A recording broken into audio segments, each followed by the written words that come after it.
Bonjour et bienvenue dans cette vidéo qui aura pour but de vous permettre de faire un diagnostic de premier niveau sur votre nettoyeur électrique Bluestorm au travers différentes étapes qui vous permettront d'identifier un problème potentiel et éventuellement de le résoudre. Avant toute chose, je voudrais préciser que l'eau, les saletés, les produits chimiques dans votre piscine sont autant d'éléments hostiles pour un appareil électrique robotisé comme celui-ci, mais avec quelques précautions d'usage et un entretien adapté, vous pourrez réduire considérablement les risques de panne. Ainsi, je vous invite à lire le manuel utilisateur qui est fourni dans la boîte et à visionner la vidéo de manipulation du Bluestorm sur notre chaîne YouTube Pentair Aquatic System EMEA. Premier test très simple.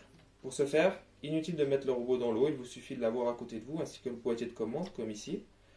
Branchez le tout, le coffret sur une prise secteur et ensuite le câble flottant sur le coffret de contrôle en prenant bien garde de faire coïncider la gâchette sur le dessus avec le rail sur le dessus du connecteur. Voilà, poussez bien au fond jusqu'au clac. Voilà, et c'est prêt. Quand on va appuyer sur le bouton Power du coffret de contrôle, la séquence d'initialisation est la suivante. On va entendre des claques distinctifs au nombre de 3 et ensuite un petit moment de silence avant qu'enfin le moteur ne démarre. Donc on va mettre ça en pratique. Donc tendez bien l'oreille. J'appuie sur le bouton Power. Voilà, on a entendu les 3 claques. Pendant donc quelques secondes, la LED rouge au-dessus du picto Stop va clignoter. Ensuite, la LED orange va aussi, elle, s'allumer. Et enfin, on va entendre le moteur qui démarre. Comme ceci.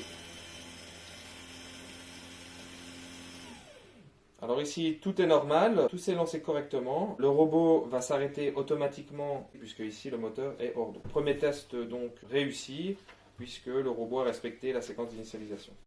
Si tel n'est pas le cas, alors contactez votre vendeur ou alors l'outline au numéro de téléphone qui s'affichera à la fin de cette vidéo.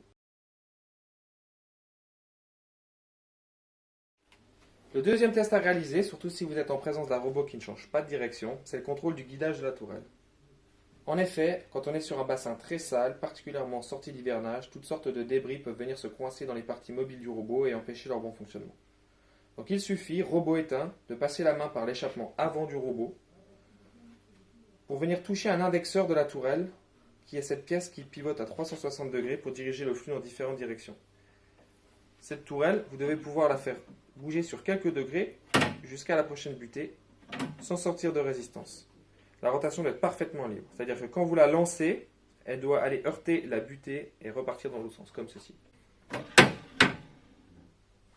Si vous sentez la moindre résistance ou grippement, alors cela signifie que le mécanisme est encrassé et cela aura des conséquences sur les performances de votre robot.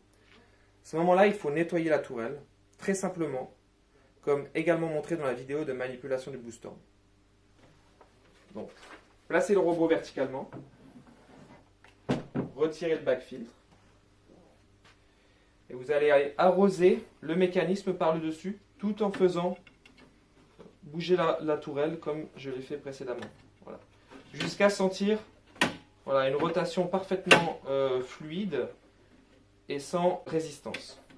Si malgré tout, vous continuez à sentir une petite résistance, alors à ce moment-là, c'est peut-être sans conséquence. Essayez de remonter le bac filtre et faites tourner le robot dans votre bassin. S'il tourne correctement, alors très bien.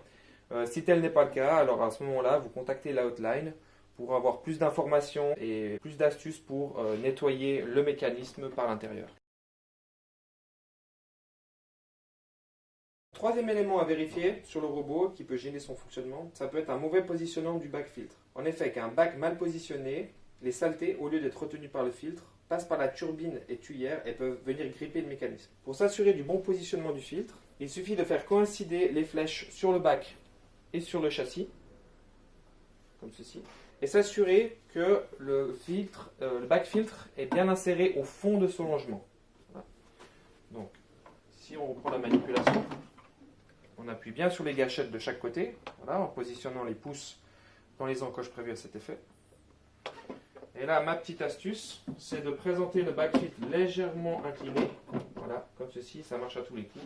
Et là, le back filtre ne bouge pas du tout. Alors, Là, par exemple, si on regarde en vue de profil, c'est parfaitement plat et c'est un bac filtre qui est bien positionné.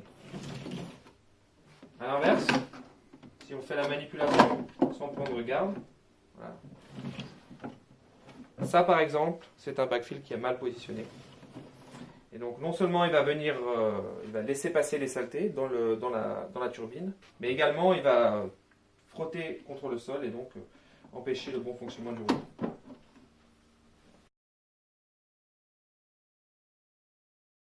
Dernier élément que vous pouvez facilement contrôler chez vous, c'est le compartiment où se situe le système de détection d'obstacles et l'indexeur de la tourelle. Ceci se situe en dessous du robot, donc il faut le placer en position verticale comme ceci, dans un boîtier étanche, transparent. Donc c'est ce petit voilà, boîtier que l'on voit juste ici, derrière l'axe des roues. Donc deux choses à contrôler ici. Tout d'abord la présence de la bande réfléchissante, voilà, ajourée, sur l'axe des roues. Celle-ci doit se trouver bien alignée avec le capteur infrarouge qui se situe à l'intérieur du boîtier transparent. Donc ensuite, à l'aide d'une lampe, comme la lampe de mon téléphone, comme ici, il faut contrôler la présence éventuelle d'eau, d'humidité ou de rouille dans le compartiment transparent. Donc à l'intérieur, vous pouvez voir, il y a un petit circuit imprimé, il y a un électroaimant. Vous ne devez absolument pas voir de traces d'humidité, d'eau ou de rouille à l'intérieur. Car si c'est le cas, cela signifie qu'il y a une micro-fissure sur la membrane et que à terme, ça aura des conséquences et ça va engendrer une panne majeure. Donc en présence d'eau ou d'humidité, la première chose à faire donc c'est de contacter la hotline pour réaliser une maintenance sur le produit avant que le problème n'empire.